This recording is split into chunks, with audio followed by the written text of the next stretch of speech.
Estamos.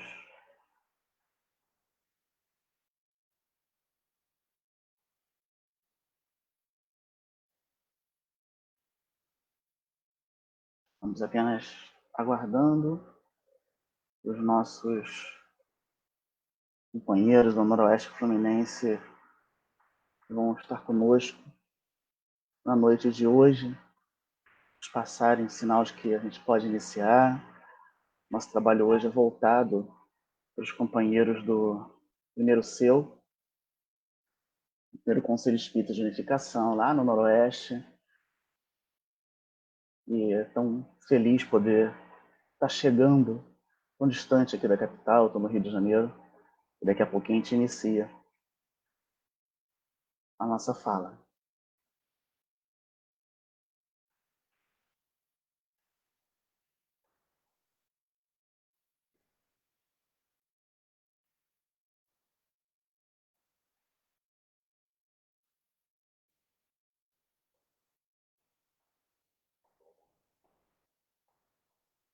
Ok, muito bem.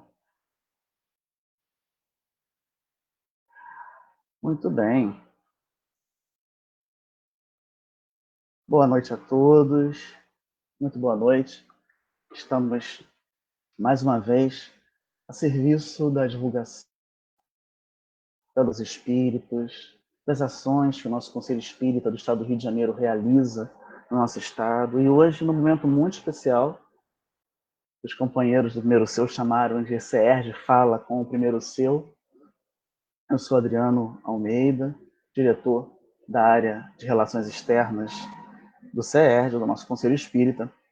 E nós vamos hoje conversar sobre a quarta fase de divulgação do Espiritismo, que se trata da influência sobre a sociedade. A gente vai conversar sobre isso na noite de hoje.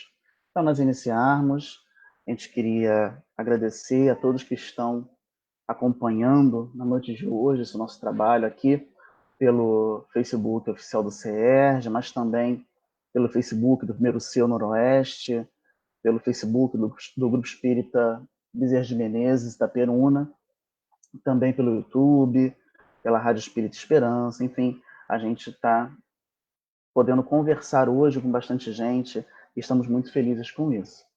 Vamos ler uma página do livro Filhos de Deus, Espírito Joana de Andes, pela psicografia de Divaldo Franco, chamada Tua Harmonia. É o capítulo 14 do livro Filho de Deus.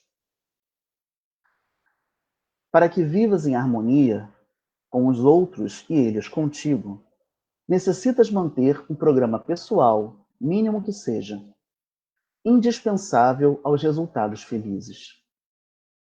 A pessoa que vive bem com as demais conseguiu desenvolver um espírito de cooperação, grande naturalidade em dar como em receber.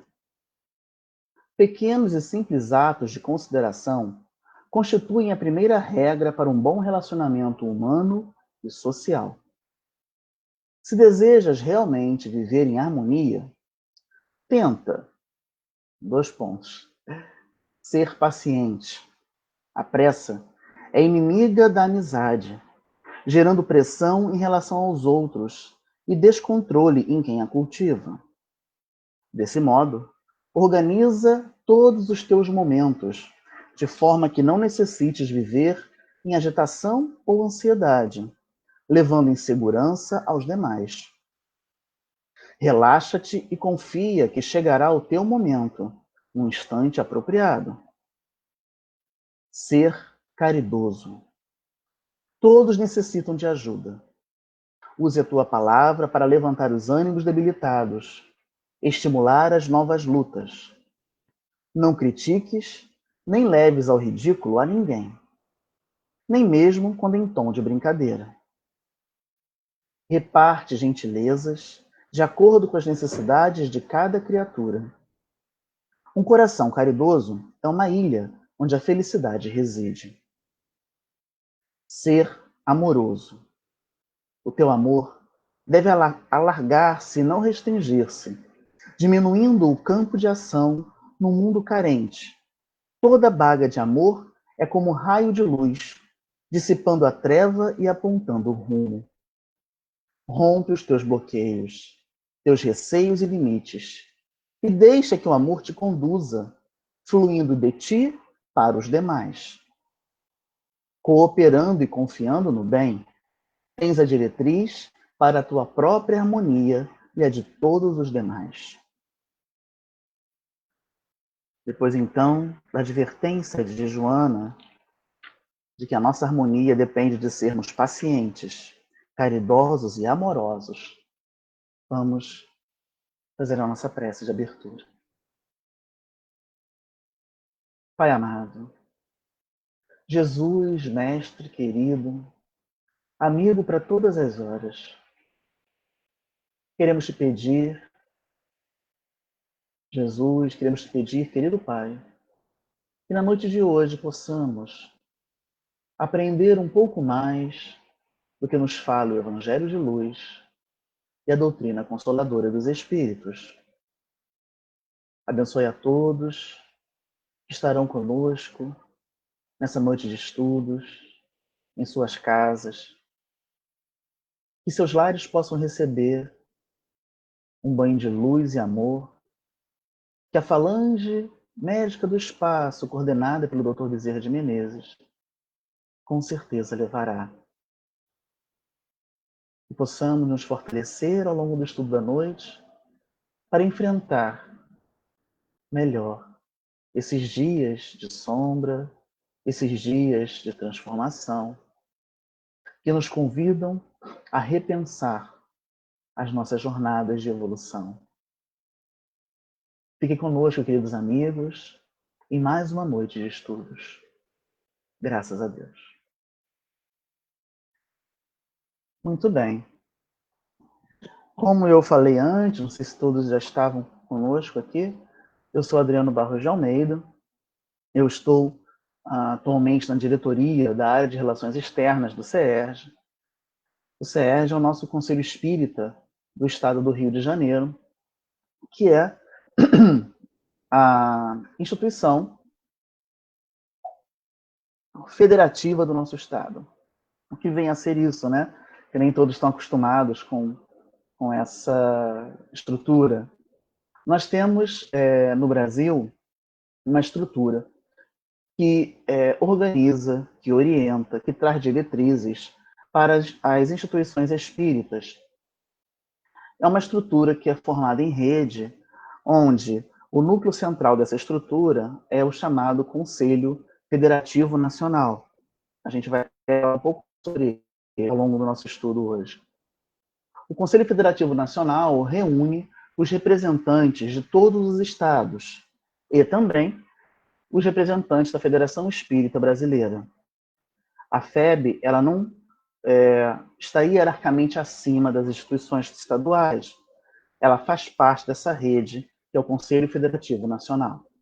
E em cada estado existe uma instituição que desenvolve a mesma ação com as casas espíritas do estado. No nosso estado, do Rio de Janeiro, a instituição que realiza essa ação desde 2006 é o Conselho Espírita do estado do Rio de Janeiro. Por que conselho? Porque ele é uma reunião de representantes das diversas regiões do estado.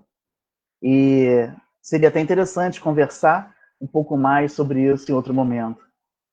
Que é uma estrutura totalmente linear, totalmente vertical, horizontalizada, onde as instituições estão reunidas em conselhos regionais, os conselhos espíritas de unificação, como o primeiro seu, o seu Noroeste, e esses seus se reúnem em áreas maiores, chamadas áreas reunir, que se reúnem em macro-regiões e que juntos compõem o Conselho Espírita do Estado do Rio de Janeiro.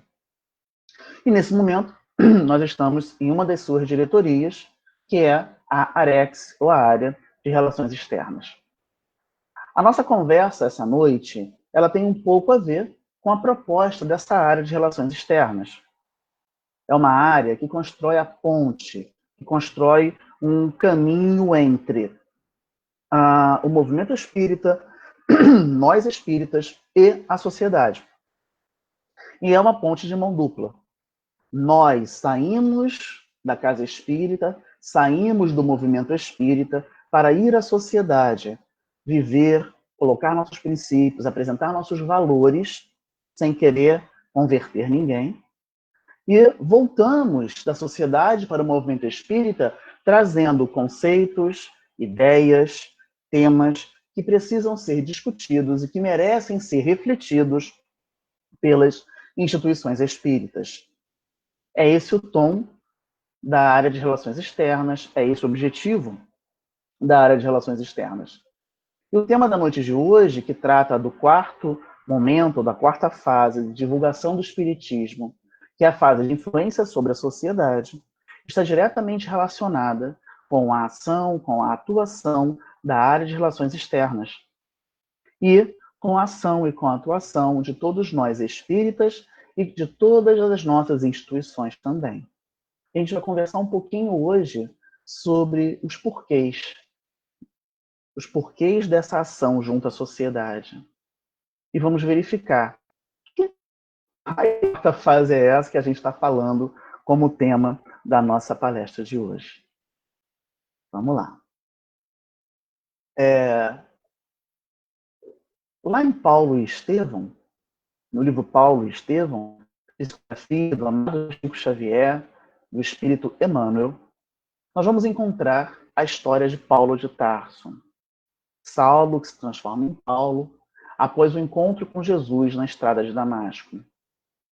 E depois desse encontro com Jesus, aquele que Paulo, na época Saulo, perseguia, junto com os demais cristãos da época, após aquele encontro, ele reconhece que ele estava equivocado e que era necessário, a partir daquele momento, mostrar a todos,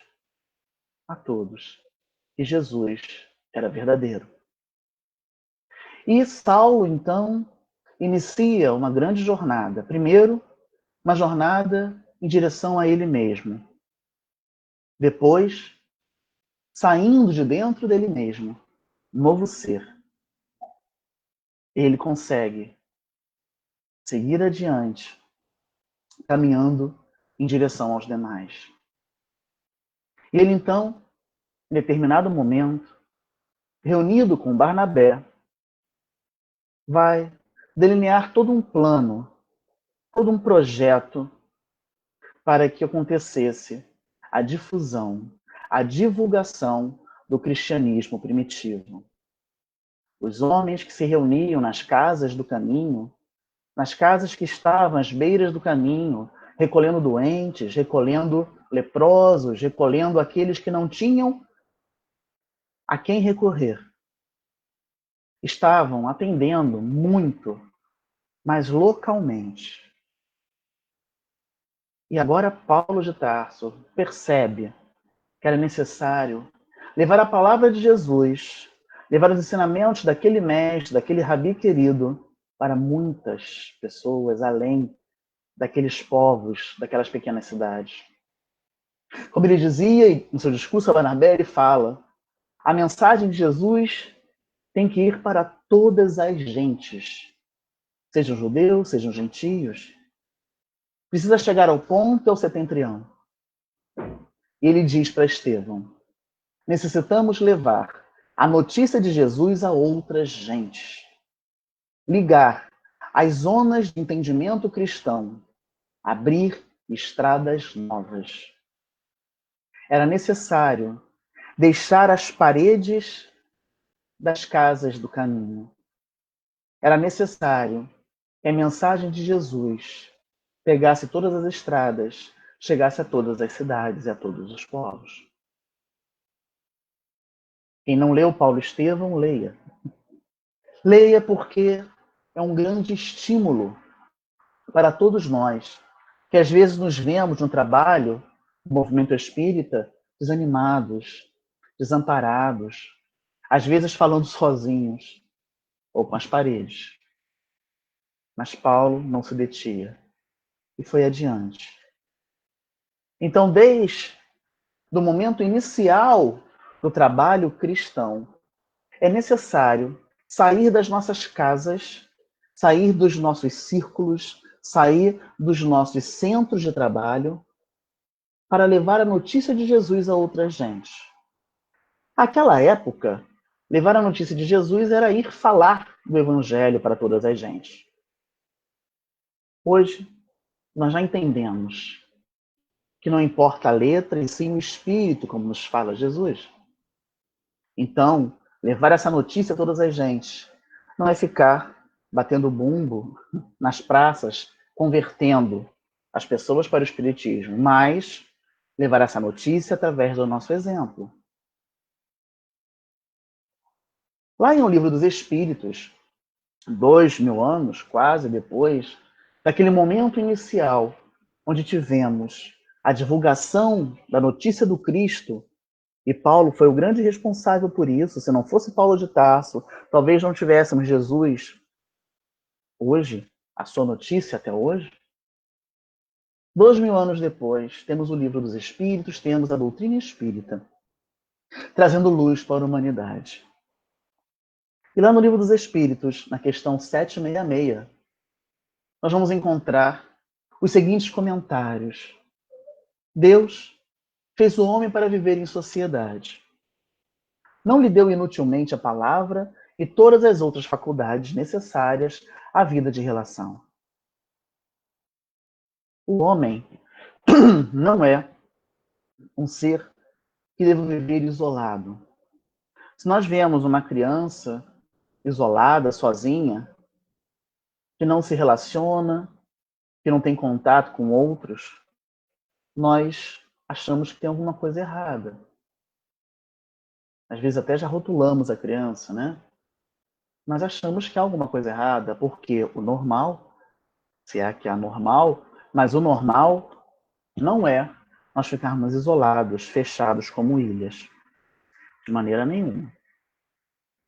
Nós fomos criados para viver em sociedade. Porque é na vida de relação, na vida onde nós estamos em contato com os demais, nós vamos ter a possibilidade de aprender e de ensinar. E nesse processo de aprender e ensinar, nós também aprendemos e ensinamos a amar. E por que estamos aqui? Se não para amar e evoluir, fazendo com que as duas asas cresçam, da sabedoria e a da emoção. Então é preciso sair das nossas ilhas, dos nossos círculos fechados, porque precisamos levar esse Jesus a todas as gentes. E mais ainda, nos falam os Espíritos que nós necessitamos usar a nossa palavra, as nossas faculdades, para construir as relações extremamente necessárias para o nosso processo de crescimento espiritual e também de crescimento intelectual. E também de crescimento emocional, de crescimento mental. Estamos aqui para evoluir. Para evoluir, mas também para colaborar com o progresso da humanidade. Nos fala o Livro dos Espíritos. Então, a vida em sociedade é um instrumento importantíssimo para que nós possamos dar conta da nossa missão no mundo, dar conta dos nossos objetivos nesta encarnação. Então, assim como temos que levar essa notícia a todas as gentes, nós também devemos viver em sociedade, porque é nessa vida em sociedade que nós vamos dar conta do nosso processo de crescimento íntimo, pessoal, e também colaborar com o crescimento, colaborar com a evolução dos nossos irmãos. na jornada evolutiva. Lá em Obras Póstumas, num texto intitulado Credo Espírita, Allan Kardec nos escreve que a doutrina espírita não se limita a preparar o homem para o futuro, forma-o também para o presente, para a sociedade. Certa vez, eu sou evangelizador de juventude, também atuo na evangelização de juventude, na minha casa espírita, atuo no CERJ, na área de educação espírita, junto ao setor de juventude, seja na coordenação do setor com outros companheiros, seja na coordenação geral no CERJ da Comerj, que é a Confraternização de Mocidades Espíritas do Estado do Rio de Janeiro, enfim, tem uma atuação também junto à juventude espírita. E certa vez estávamos numa atividade, no encontro de juventudes espíritas, que acontece aqui no meu seu, eu sou o 12º seu, e após um estudo, eu tinha que caminhar para uma outra sala, eu estudei em sala em sequência, acabou a atividade, aquele momento da atividade, e uma das meninas levanta a mão e pergunta assim, olha só, tudo certo que vocês falaram, estava eu e um companheiro, mas e na vida real? Como é que funciona isso na vida real? Ora, eu parei para pensar, nós nos olhamos, a gente precisa começar de novo, né? Precisamos começar novamente essa atividade de estudo. Por quê? Porque, na verdade, a doutrina espírita é para ser vivida na vida real. Primeiro que a vida do espírito é a vida verdadeira. E tudo que nós vivemos nessa inter-relação com o mundo espiritual tem impacto direto na nossa vida de hoje. E tudo que nós aprendemos na codificação espírita é para aplicarmos na nossa vida, no nosso cotidiano. A doutrina espírita não é uma doutrina, não é um ensinamento que nos prepara para um futuro, para um momento futuro em que nós seremos julgados, em que ocorrerá uma transformação do planeta. Não. Ela nos forma para hoje, para a nossa vida em sociedade, como bem diz Kardec, lá no texto do Credo Espírita. É para nós aplicarmos no nosso dia a dia aquilo que nós aprendemos na casa espírita. É vivendo efetivamente tudo que nós aprendemos na casa espírita que nós teremos a possibilidade de colocar à prova, nos colocar à prova, verificando que efetivamente aqueles ensinamentos estão dentro de nós, estão interiorizados, estão internalizados. Então a doutrina não nos prepara para o futuro somente, nos prepara para o hoje. E esse hoje não é dentro de casa. Embora hoje não estejamos dentro de casa, mas estamos assim, ó, conversando com muita gente fora de casa, porque a tecnologia nos permite isso. Então também temos condição de estar atuando nessa sociedade, mesmo por meios digitais.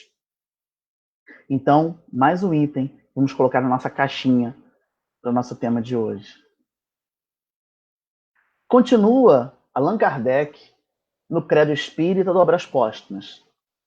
A questão social não tem, pois, por ponto de partida a forma de tal ou qual instituição. Ela está toda no melhoramento moral dos indivíduos e das massas. O que quer dizer Kardec?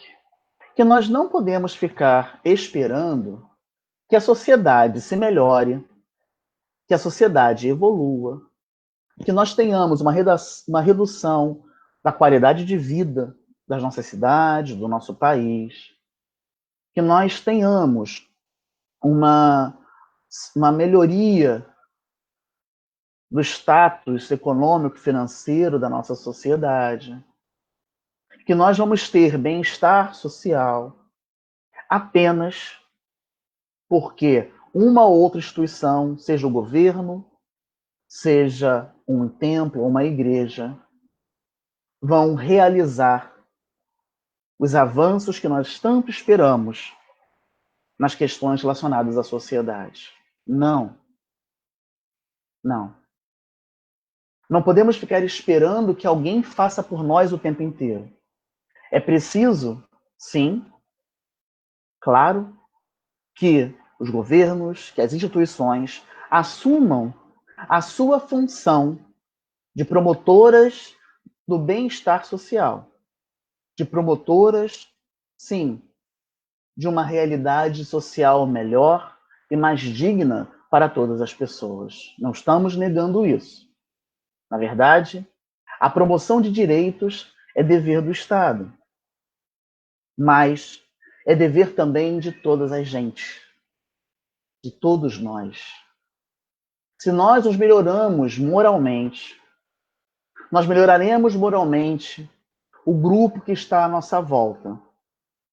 Se nós realizamos diferente, aqueles que estão nos observando também agirão diferente. Em alguns momentos, nós somos convidados para reuniões, para ações de caráter político, não político partidário, mas político, reuniões com outras religiões, reunião com outras instâncias governamentais para discutir questões sociais. E muitas vezes recebemos um chamado dizendo assim: olha, queríamos muito que vocês estivessem, porque quando os espíritas estão presentes, eu, qualquer outro representante que nós precisamos encaminhar algumas vezes, que fazem parte do nosso grupo de trabalho, a reunião ela flui melhor. Alguma coisa que vocês trazem, que vocês dizem, nos auxilia a resolver melhor algumas questões. Não estamos dizendo aqui que nós espíritos somos melhores que ninguém, de maneira nenhuma. Que há outros companheiros que também realizam essa tarefa. Mas sim, que o conhecimento espírita, sendo vivido por nós, onde nós estivermos, promoverá também o melhoramento das instituições, o melhoramento das massas.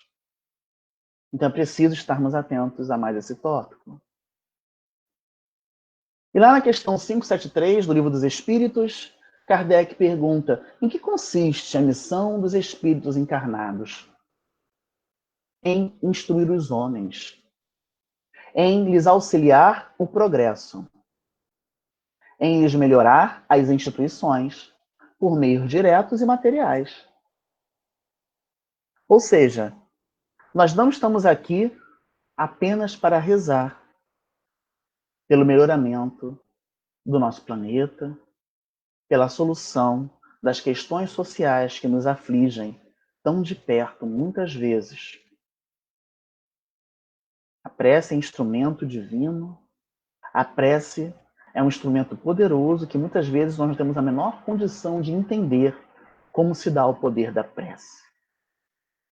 Sabemos, porque Jesus nos ensinou já há 2000 anos, se tivermos a fé do tamanho de um grão de mostarda, poderemos dizer para uma montanha para se modificar de lugar e ela modificará. Mas o melhoramento das instituições que são construídas pelos homens, por nós mesmos, depende da nossa missão de instruir os homens e de auxiliá-los no progresso. Isso não significa que eu sou melhor que você, que está me vendo agora, e vou te ensinar, te instruir, te auxiliar. De maneira nenhuma. Significa que todos nós, vivendo em sociedade, atendendo às nossas missões e objetivos enquanto espíritos encarnados, vamos poder nos instruir mutuamente, nos auxiliar mutuamente para o nosso progresso individual e, em consequência, para o melhoramento das instituições, por meios diretos, materiais. É a nossa presença, é a nossa fala, é a nossa ação concreta que vai nos levar a uma transformação efetiva das instituições, sejam as nossas instituições espíritas, porque isso vale também para as nossas instituições espíritas. Não cabe ao espírita ficar de lado reclamando da instituição, seja a sua casa espírita, seja o seu nem é uma instituição, né? Ele é uma reunião de casas, seja a Federativa Espírita, por exemplo, o CERJ, seja o Conselho Federativo Nacional, a própria FEB. Não nos cabe ficar nos queixando, reclamando da instituição. Vamos verificar de que maneira nós podemos colaborar com a instituição. De que maneira nós podemos auxiliar o trabalho daquela instituição. Da mesma maneira que somos chamados espíritas, instituições, a federativa, a própria FEB, a participar de muitas questões sociais, de muitos debates institucionais fora da casa espírita. E lá onde nós estivermos, onde formos convidados, devemos também instruir os homens e auxiliá-los no progresso, sem proselitismo. O que é proselitismo? Sem ficar querendo converter os demais para a nossa religião. Não. Mas é viver aquilo que nós acreditamos que nos dá sentido de vida. Ou seja, viver a nossa espiritualidade. Aquilo que nos traz sentido, aquilo que nos acredita, aquilo que nos alicerça, que nos forma. Isso é dar conta da nossa missão enquanto espíritos encarnados. E estamos chegando, finalmente, à bendita quarta fase, ou quarto período, de divulgação, de propagação do Espiritismo. Ora, lá na Revista Espírita, chamada Revista Espírita, Jornal de Estudos Psicológicos, uma revista que foi criada, fundada por Allan Kardec, editada pela Sociedade Parisiense de Estudos Espíritas, e uma boa parte dos artigos eram escritos por Kardec. Ele nos escreve o seguinte, ao final de um longo texto. Podemos distinguir, na propagação do Espiritismo, 4 fases ou períodos distintos. Primeiro, o da curiosidade, no qual os espíritos batedores hão desempenhado o papel principal para chamar a atenção e preparar os caminhos.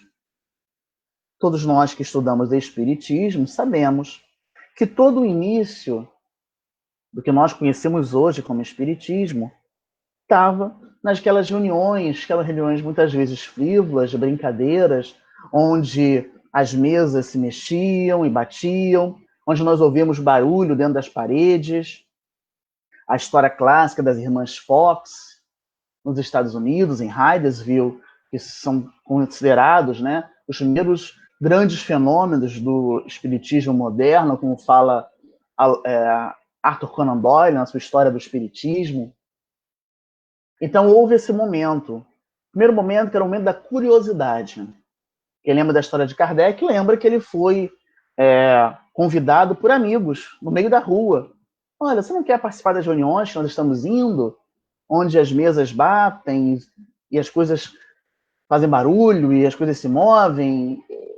Kardec não tinha essa curiosidade, né? Hippolyte Léon. Depois, sim, ele passou a perceber que existia algo mais. Quando é dito para ele que, olha, aquelas mesas que giram, elas não brincam apenas, elas trazem respostas. Ora, mesa não tem nervos, nem cérebro, nem músculos. Então ele começa a estudar aquilo que nós temos hoje, toda a codificação e tudo que nós conhecemos de espiritismo. Tudo iniciou com a curiosidade. Prossegue Allan Kardec. Sim, esse texto é de Allan Kardec. O segundo período, a segunda fase, é o período da observação, no qual entramos, dizia Kardec. Então ele reconhecia que estava vivendo o segundo período de propagação do espiritismo ou de divulgação do espiritismo. E que podemos chamar também de período filosófico. O espiritismo é aprofundado e se depura, tendendo à unidade de doutrina e constituindo-se em ciência. Então passou a curiosidade. Agora, no momento que eles estavam vivendo, era o momento de aprofundar as questões, de depurar aquele conhecimento, construir uma base filosófica, constituir uma ciência onde você vai testar e rever se aquilo que está sendo dito é real. Mas Allan Kardec, o homem com uma visão de futuro inacreditável, prossegue o seu texto dizendo: teremos ainda o terceiro período, o período de admissão, no qual o Espiritismo ocupará uma posição oficial entre as crenças oficialmente reconhecidas. Então viria esse tempo, depois que nós tivéssemos a base da doutrina, a sua filosofia, os seus métodos de ação, de trabalho, os seus textos de orientação moral, esse espiritismo ocuparia uma posição oficial entre as crenças oficialmente reconhecidas. Porque naquela época, de Kardec ainda não era. E então esse homem de visão de futuro escreve ainda neste artigo: quarto período, ou fase de divulgação ou de propagação do espiritismo. O período da influência sobre a ordem social. A humanidade, então, sob a influência dessas ideias, o texto está com ideia com acento ainda, desculpa, o corretor, entrará num novo caminho moral. Desde hoje, essa influência é individual. Mais tarde, agirá sobre as massas para a felicidade geral. Ora, vamos recapitular o que Allan Kardec nos dizia. Primeiro houve o período da curiosidade. Espíritos batedores, mesas girantes. Era o papel principal daquele momento. Era necessário chamar a atenção, preparar os caminhos. Irmãs Fox. Depois, Allan Kardec, Leon Denis, Camille Flammarion, Gabriel Delane, Lachatre, tantos e tantos homens, mulheres, Amélie Boudet, a senhora Baudin, as meninas Baudin, o período onde o espiritismo foi aprofundado e se constituiu como uma doutrina, efetivamente. Logo após, o momento em que o espiritismo ocupará uma posição oficial entre as crenças. Não sei se vocês sabem, alguns devem lembrar dessas histórias, que lá no final do século XIX e uma boa parte do século XX, os espíritas precisavam ter registro nas delegacias de polícia, provando que aquelas reuniões que eles estavam realizando não eram reuniões para realizar ações contra o governo, não eram reuniões secretas que poderiam trazer problemas para a sociedade. Sim, foi necessário um período em que o espiritismo fosse reconhecido. E aí a Federação Espírita Brasileira tem um grande papel nesse reconhecimento do espiritismo como uma religião oficial, uma crença oficialmente reconhecida no Brasil. Agora, já estamos aí, já estamos nessa. Já somos uma religião oficialmente reconhecida. Quando a pessoa do IBGE bate a sua porta, fazendo o censo a cada 10 anos, ela pergunta qual sua religião, e você responde espírita, ela tem como marcar espírita. Porque nós somos uma religião oficialmente reconhecida, e mais do que isso, nós somos a terceira religião em número de praticantes. Para não falar fiéis, que fica uma coisa meio protestante, né? Em número de praticantes, somos a terceira maior religião no país e também no estado do Rio de Janeiro. Logo, somos uma religião oficialmente reconhecida já há algum tempo. Então, em que período estamos? Estamos no quarto período, na quarta fase.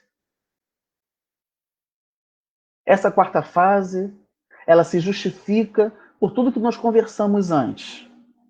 Ela se justifica porque é necessário levar a mensagem de Jesus a todas as gentes. Ela se justifica porque Deus fez o homem para viver em sociedade.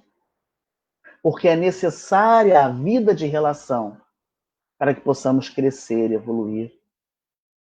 Ela se justifica porque não estamos estudando Espiritismo nem Evangelho de Jesus para aplicarmos dentro da casa espírita, mas sim fora das paredes do centro espírita. Ela se justifica, porque o espiritismo, assim como cada um de nós, assim como a sociedade, está num grande processo, está envolvido no grande processo de transformação e de renovação social que todos estamos vivendo hoje, em 2020. Estamos todos em nossas casas por quê? Por que será que no processo de pedagogia divina ele nos colocou em nossas casas? O que será que está acontecendo nesse momento?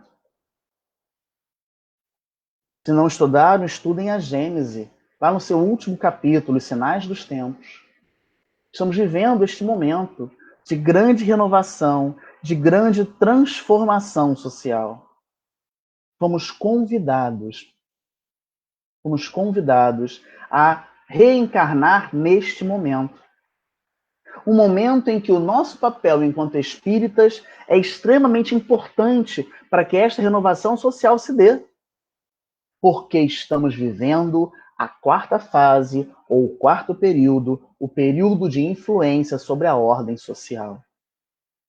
E como isso se dá? É muito interessante lembrar e ver que Allan Kardec dizia isso lá em 1858. 1850. Nós não tínhamos nem o segundo livro da codificação kardeciana, ele já dizia isso pra gente. Logo, não é uma novidade. Não deveria ser. Pode ser que para algumas pessoas, ou para muitas, não sei, seja. Não deveria ser. E aí, como que nós podemos realizar isso? Bom, o Conselho Federativo Nacional, que eu falei lá no início, né, que reúne as federativas de todos os estados, elabora para períodos, né, quinquenais, para 5 anos, os planos de trabalho para o movimento espírita brasileiro. Então, são diretrizes para que nós possamos fazer crescer o movimento espírita e favorecer, assim também, a divulgação do espiritismo. Qual o grande objetivo do movimento espírita? Criar meios para que a doutrina espírita chegue às pessoas. É esse o grande papel do movimento espírita. Ser um facilitador para que a codificação, para que o ensino dos espíritos chegue às pessoas.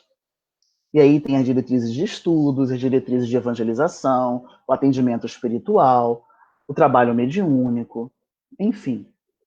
São vários grupos de trabalho que têm como grande objetivo levar o Consolador prometido a todas as gentes. Por isso estamos aqui. E aí, lá no Conselho Federativo Nacional, que se reúne nesse prédio que está ali redondo, né, escrito Deus, Cristo e Caridade. Aquele é o prédio chamado Unificação. Se reúne ali uma vez por ano, em novembro, normalmente.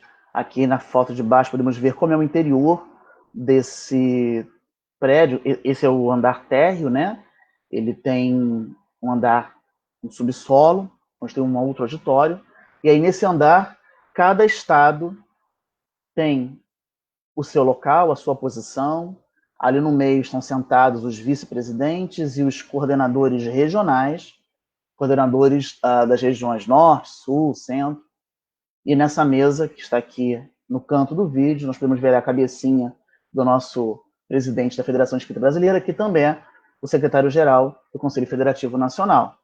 Essa foi a reunião de 2018, se não me engano, eu estava lá. E aqui acima o prédio, a fachada principal do prédio da Federação Espírita Brasileira, em Brasília, né? Nós conhecemos aqui no Rio de Janeiro, na capital, a Federação Espírita Brasileira, no seu prédio histórico, na sede histórica, aqui no centro da cidade do Rio de Janeiro, na Avenida Passos, número 30, e aí existe o prédio atual, a sede atual. Esse prédio grande que nós estamos vendo é onde tem a livraria da FEB, onde tem todas as salas de reuniões de evangelização, as salas de reuniões mediúnicas, as salas de estudo, são todas nesse prédio principal da frente. Existe mais um terceiro prédio, onde fica o restaurante, e alguns apartamentos para pessoas que vão até a FEB e que não têm onde se hospedar, fica nesses apartamentos também, é o chamado prédio Colmeia.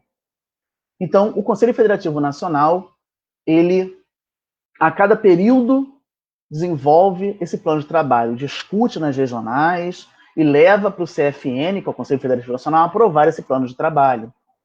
E é daí, então, que saem essas diretrizes? Não, as diretrizes saem de nós, das nossas casas, dos nossos seus, dos nossos reunir, que se reúnem no Conselho Estadual, no nosso CERJ, e ali se discute, se debate, se conversa nos conselhos que acontecem aqui no Estado, ideias, proposições, o que vai acontecer, como é que nós vamos dialogar lá em Brasília, e aí então trazemos os retornos do CFN para o Estado do Rio de Janeiro. Enfim, lá no plano de trabalho que nós estamos trabalhando atualmente, que vai até 2022, nós temos a chamada Diretriz 9, que é justamente sobre a participação do espírita na sociedade. Então, para dar vida a todos aqueles conteúdos que nós vimos, que temos dentro da codificação ou na Obras Póstumas, por exemplo, que tratam da nossa vida em sociedade, para efetivar a quarta fase prevista por Allan Kardec desde 1858, existe a Diretriz 9. E ela tem por objetivos, os objetivos dessa diretriz são os seguintes: participar de forma efetiva junto à sociedade organizada, contribuindo para o encaminhamento de assuntos de interesse social, claro, de forma compatível com os princípios espíritas. Então nós, espíritas, no movimento espírita, seja a nossa federativa, seja a sua casa espírita, seja o seu aonde você está ligado, devem participar de forma efetiva da sociedade organizada. A gente vai ver um pouquinho daqui a pouco como é que a gente pode realizar isso. Porque não somos ilhas. Nossas casas espíritas não são ilhas. Devemos também estimular o atendimento solidário a pessoas e comunidades em vulnerabilidade e risco social. Claro, respeitando a legislação vigente. Por exemplo, atualmente a legislação diz não saia de casa. Então vamos nos aventurar. Vamos nos proteger também. Mas, quando possível, devemos visitar essas comunidades, visitar essas pessoas que estão em vulnerabilidade social e vamos atendê-las nas suas necessidades. Diz ainda a Diretriz 9, devemos desenvolver programas de atividades institucionais, doutrinárias e promocionais, utilizando a arte, segundo os princípios e valores éticos e morais do Espiritismo. Então, junto à sociedade, também devemos promover e desenvolver programas que atuem sobre a arte, em torno da arte. Promover e participar de espaços de diálogo interreligioso, voltados à promoção do bem e à construção da paz. Devemos ir ao encontro dos nossos amigos das demais religiões. Sim, temos hoje amigos em diversas religiões. Participamos aqui na capital, em outras regiões do estado, de atividades, de encontros com outras religiões. Em julho, nós teremos uma atividade grande de diálogo interreligioso, realizado pelos amigos, se eu não me engano, da região de Campos ou de Barra Mansa, eu não lembro agora, desculpem. Mas será um grande momento de diálogo que vai acontecer em vários dias da semana. Aqui em Niterói, temos várias ações voltadas para o diálogo interreligioso, aqui na capital, na Baixada Fluminense. Então, nós temos, sim, que promover e participar desses espaços, e também nas nossas cidades, e também nas nossas regiões e nos nossos seus. Volta Redonda tem um trabalho muito grande também de discussão e diálogo interreligioso. Esses, então, são os objetivos da Diretriz 9. E o que a gente vem fazendo no CERJ enquanto federativa e que convida os seus a realizar e as casas espíritas a realizar?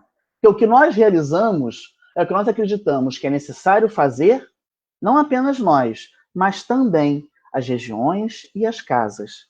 E a gente vai chegar também a cada uma das pessoas que estão assistindo ao nosso estudo de hoje.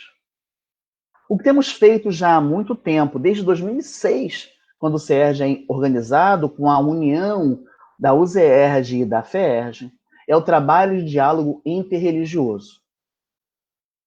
O diálogo interreligioso acontece em várias comissões, em vários conselhos, vários grupos de trabalho, em institutos e instituições, em conselhos governamentais, onde nós podemos encontrar com irmãos de outros segmentos religiosos, de outras filosofias, de outros credos, e podemos juntos, primeiro, nos fortalecer, porque existe ainda um grau muito grande de intolerância religiosa em nosso país, em nosso estado do Rio de Janeiro em particular.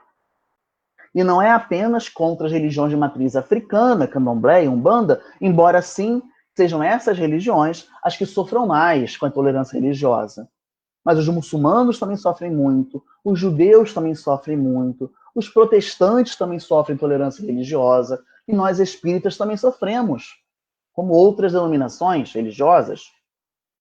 Então é preciso nos fortalecer. E nos fortalecemos primeiro no reconhecimento de que existe intolerância e de que nós podemos desenvolver ações para reduzir a intolerância. Primeiro, atuando junto à educação, por exemplo. Depois, fazendo caminhadas, fazendo ciclo de palestras, encontros, fóruns, onde mostramos à sociedade civil, à sociedade brasileira, que existem diversas religiões e que todos nós devemos e merecemos respeito. Isso vem sendo feito pelo CERJ já desde a sua organização em 2006. E diálogos com a sociedade, em diversos níveis. Vamos discutir questões que são mais delicadas, como a questão do aborto, como eleições. Como nós devemos orientar os espíritas em relação a esse tema tão difícil no Brasil de hoje, de tanta polarização, que já fez famílias desfazerem grupos de WhatsApp, por exemplo. Nossos posicionamentos quanto à educação, a presença da educação religiosa ou não nos currículos, sobre a propaganda religiosa e sobre propagandas que são feitas que ofendem os nossos valores religiosos. Grupos de trabalho, conselhos. Para vocês terem uma ideia, o nosso Conselho Espírita foi convidado, no ano retrasado, a representar os espíritas, e tanto do CERJ como da FEB, junto à coordenação do Congresso Estadual de Educação. Pudemos estar lá, reunidos, propor pautas. Vários irmãos participaram desse congresso. E temos trabalhado muito intensamente a questão do atendimento ao preso, através do setor do atendimento espírita ao preso. Desculpa, existe um erro no slide. Não é SAPS, deve ter corrigido. É SAEP. SAEP. S-A-E-P. Serviço de Atendimento Espírita ao Preso. Que ele tem uma interface com o SAPS, mas o atendimento ao preso é feito pelo SAEP. Nós temos feito, ao longo desse tempo, a equipe do SAEP tem feito seminários discutindo o bandido bom e o bandido morto. Por quê? Porque, infelizmente, nós já vimos espíritas falando isso. Eles fazem todo um trabalho de evangelização nos presídios, mas nós estamos construindo, ao longo desses anos, um novo pensamento sobre esse atendimento, onde é necessário acolher as famílias, onde é necessário acolher aqueles que deixam as prisões, onde é necessário, nas nossas casas espíritas, atender esses irmãos também nas nossas reuniões mediúnicas, que muitos estão envolvidos por espíritos obsessores, sofredores. Estamos desenvolvendo, através do SAEP, que é o Setor de Atendimento Espírita ao Preso, jovens em conflito com a lei. Estamos realizando atividades como essa dos jovens, por exemplo, interface com o SAPS, que é o Serviço de Atendimento e Promoção Social Espírita. Então, nós estamos fazendo, ou podemos fazer mais. Por quê? Porque esse trabalho do atendimento ao preso, às suas famílias, aos egressos, enfim, ele é um trabalho que só agora, nesses últimos 3 anos, vem ganhando espaço nas regiões do nosso estado para que nós possamos conversar sobre isso, embora seja um trabalho que já exista há muitos anos. Há muitos anos. Então é preciso que nós, em nossas casas, em nossas regiões, estejamos atentos há essa necessidade também de prática. Agora, em 2020, nós iremos falar um pouco mais sobre um novo projeto de abordagem espírita ao aborto. Ainda também sobre prevenção ao suicídio e um trabalho sobre liberdade de pensamento e liberdade de consciência. Porém, a pandemia nos fez parar essas ações e agora que nós vamos começar a nos reorganizar. Nós temos dado muita atenção ao nosso posicionamento institucional. Posicionamento institucional significa o quê? Como nós espíritas nos colocamos frente às questões da sociedade. E a grande questão que vivemos hoje é a infecção pelo novo coronavírus. Então a gente vem realizando um trabalho de diálogo com os governos, com a Secretaria de Atendimento Social e de Saúde, para pensar de que maneira nós podemos orientar os espíritas. Temos conversado nas reuniões que a área de unificação tem feito com os seus, para que os seus repassem para as casas, uma orientação de que, neste momento, devemos deixar nossas reuniões em suspenso, pelo menos as reuniões públicas com grande aglomeração. Nosso público espírita é, em muito, de maiores de 60 anos, de pessoas com pressão alta, com diabetes, com outras doenças. E independente das doenças que nós possamos ter, independente da idade que nós tenhamos, a infecção pelo novo coronavírus é uma realidade em praticamente todos os locais. Então, neste momento, ainda precisamos sim. Estamos tendo um número grande ainda de mortos a cada dia. Mais de 1.000 mortos a cada dia no país. Isso também vem crescendo muito no nosso estado do Rio de Janeiro. Então, nosso posicionamento atual é mantenhamos-nos em nossos lares, se for possível.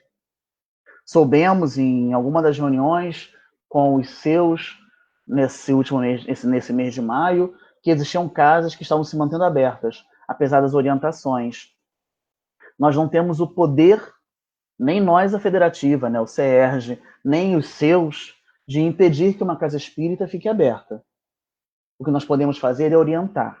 Se existe atualmente uma legislação, uma lei, um decreto, enfim, que proíba o funcionamento das instituições religiosas, nós não podemos abrir as portas, senão estamos sujeitos a sanções financeiras, não sei, dependendo de cada cidade, uma legislação diferente. Mas, além de colocarmos em risco as pessoas que vão à nossa casa espírita, nós também estaremos colocando em risco a própria instituição e o seu registro, seus cadastros, junto às instituições governamentais. Então, esse é o posicionamento institucional do CERJ hoje, é o que a gente vem trabalhando intensamente nesses dias. Estamos caminhando já para o final do nosso trabalho, estamos quase terminando. A gente começou um pouco depois das 8 horas, já era quase 8h10. Então, a gente está caminhando agora para o encerramento, até em torno de 9h10 a gente vai encerrar. E aí, o que nós podemos fazer? Porque até aqui a gente falou da instituição, do movimento, mas tudo isso só acontece se nós realizarmos. E esse nós não é apenas o nós na casa espírita, é o nós na sociedade também. Nós podemos, por exemplo, trabalhar junto ao voluntariado em visitas hospitalares, em grupos de recolhimento de lixo nas ruas, nas praças ou nos rios, em trabalhos de visitação a idosos. Hoje, existem diversos grupos que estão fazendo ligação telefônica para idosos que estão morando sozinhos, que não estão tendo a possibilidade de encontrar com suas famílias, de ir aos seus templos religiosos. Então, são ações e são trabalhos que nós não dependemos da casa espírita, que nós não dependemos do CERJ ou do seu. São ações que nós podemos fazer por nós mesmos. É o nosso papel enquanto espíritas influenciando a sociedade. Existem muitos hospitais onde tem crianças doentes, idosos, pessoas de qualquer idade que necessitam de uma conversa, de um consolo, de alguém que vá lá e joga dominó com eles. Isso vai trazer paz, isso vai fortalecê-los nos seus enfrentamentos. Nossas cidades estão sujas, tem lixo, nós ficamos reclamando do governo. E o que nós podemos realizar? Podemos fazer grupos, mutirões, trabalhos. É ação na sociedade. Existem, na nossa sociedade, que ainda está vivendo um grave processo de transformação e renovação, momentos de violência muito grandes. Nós podemos fazer grupos de acolhimento na nossa casa espírita. Podemos participar de grupos de acolhimento a mulheres, por exemplo, que sofrem violência. Nós podemos ser aqueles com quem aquelas mulheres poderão falar. Nós podemos ser parte de grupos de acolhimento, reduzindo o estigma, a inclusão social dos egressos do sistema prisional. Existem trabalhos, programas que fazem esse acolhimento, essa recepção, que fazem capacitação para o trabalho desses egressos do sistema prisional. Nossas casas espíritas estão recebendo esses egressos? Estão atendendo essas famílias? Podemos realizar isso. Podemos pensar num grupo de trabalho da nossa casa que receba esses homens e mulheres sem preconceito. E falando em preconceito, podemos e devemos participar de conselhos comunitários, de conselhos municipais, porque nesses conselhos, nós, enquanto espíritas, podemos ter posições diferentes do lugar comum, posições diferentes de visões preconceituosas, de visões dúbias, de visões interessadas apenas em questões pessoais. Nós podemos, sim, ser uma palavra diferente nesses conselhos. Nós podemos nos colocar, nos oferecer para participar de vários conselhos regionais, municipais, comunitários que existem. E precisamos, na casa espírita, discutir temas graves da sociedade atual. Não podemos negar aos espíritas a possibilidade de discutir, por exemplo, sobre homofobia. Não podemos negar ao espírita a possibilidade de conversar sobre o aborto, sobre gravidez indesejada, sobre planejamento familiar. Não podemos fechar os olhos da necessidade dessa discussão e não tocar na evangelização sobre o cuidado com o corpo, sobre a nossa responsabilidade quanto à nossa saúde e vivência sexual. São temas que são extremamente necessários e que, ao serem discutidos, reduzem, por exemplo, o uso de drogas, reduzem o abuso sexual infantil, reduzem a gravidez na adolescência, reduzem o preconceito, reduzem os crimes de homofobia, de lesbofobia e transfobia. É preciso discutir o aborto para que possamos acolher a mulher que optou pelo aborto. Se ela optou pelo aborto, nós não podemos fechar as portas da casa espírita para ela. Nós temos que abrir as portas e acolhê-la. E não ter uma visão preconceituosa. É preciso, então, que em nossas ações nós estejamos pensando nisso. É preciso que a gente lembre que os espíritas são gente. E que o grande chamado de Jesus é para o cuidado daqueles que estão à nossa volta. É preciso lembrar a todo momento, porque o Espiritismo é uma alavanca de que Deus se utiliza para fazer que a humanidade avance. No dizer de Allan Kardec, lá no Evangelho segundo o Espiritismo, capítulo 1, item 9. Nós precisamos, espíritas que somos, interferir sim no que pudermos. Não com proselitismo, como eu falei no início. Nossa função, nosso objetivo não é ir para os conselhos municipais, ir para a sociedade, ir para as ações que existem à nossa volta para converter as pessoas à nossa religião, de maneira nenhuma. Vamos para viver o que nós somos chamados a viver. E qual é o nosso grande chamado? O nosso chamado é atender a Jesus. É levar Jesus a todas as gentes, como nos lembrava Paulo de Tarso, desde a sua fala com Barnabé, há 2000 anos atrás. Quando nós vamos atuar junto à sociedade, individualmente, ou junto com a nossa instituição, nós estamos lá para amar ao nosso próximo, como amamos a nós mesmos.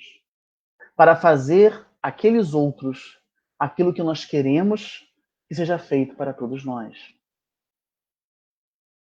Estar nesta quarta fase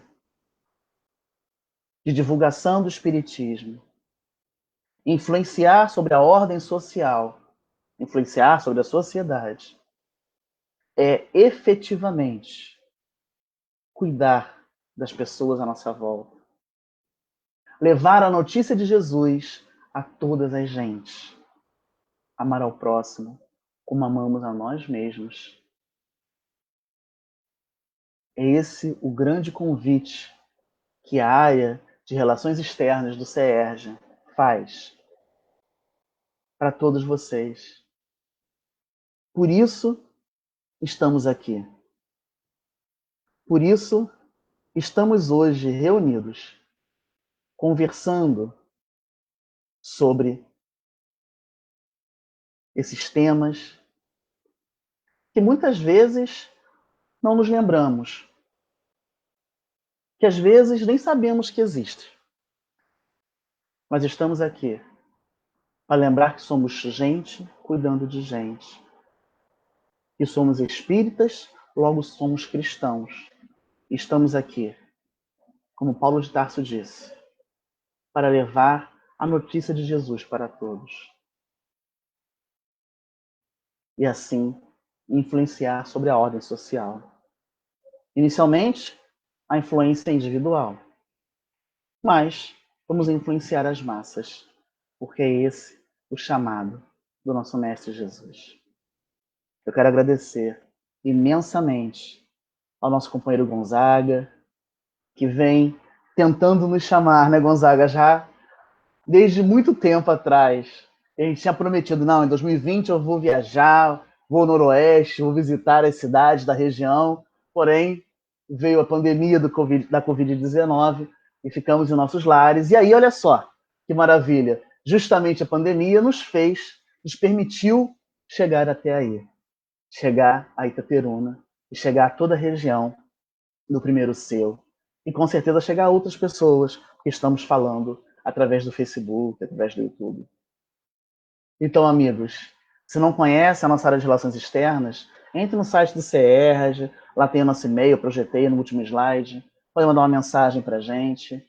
A ideia é que nós continuemos conversando e pedindo que cada região do Estado tenha um núcleo da nossa área de relações externas nos seus né, em cada um dos conselhos de unificação, para que nós possamos fazer mais, influenciar mais, porque esse é o nosso chamado, levar Jesus a todas as gentes.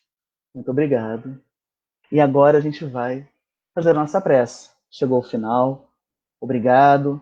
Obrigado a Mariana, que está lá fazendo, está lá possibilitando, né, que o nosso sinal do Facebook do CERJ seja transmitido para a região. Obrigado a Jailton, mais uma vez, do Espiritismo.net, mais uma vez está nos auxiliando aqui no CERJ a dar conta desse nosso trabalho pelos meios digitais. Vamos fazer a nossa prece, então. Obrigado, Jesus. Obrigado, Pai amado. Obrigado, Dr. Bezerra de Menezes. Obrigado a Lins de Vasconcelos, patrono e mentor do nosso CERJ. Obrigado a tantos e tantos companheiros espirituais que mais uma vez aqui estão conosco, nos inspirando, nos auxiliando, permitindo que levemos a cada um dos que vem até nós um pouco de Jesus, um pouco do amor do Cristo, um pouco da compreensão do Cristo, um pouco da percepção do outro, de quanto o outro tem valor, de quanto a sua história, a sua bagagem, as suas ações têm valor. Que possamos, querido Jesus, ser os teus braços, as tuas mãos, os membros do Cristo em particular, como nos disse Paulo. Que possamos levar do estudo de hoje a certeza de que a sociedade vai se transformar, mas que somos nós os agentes da sua transformação. Obrigado, Jesus. Permaneça conosco, hoje e sempre, com a graça de Deus. Muito obrigado, meus amigos, e muito boa noite.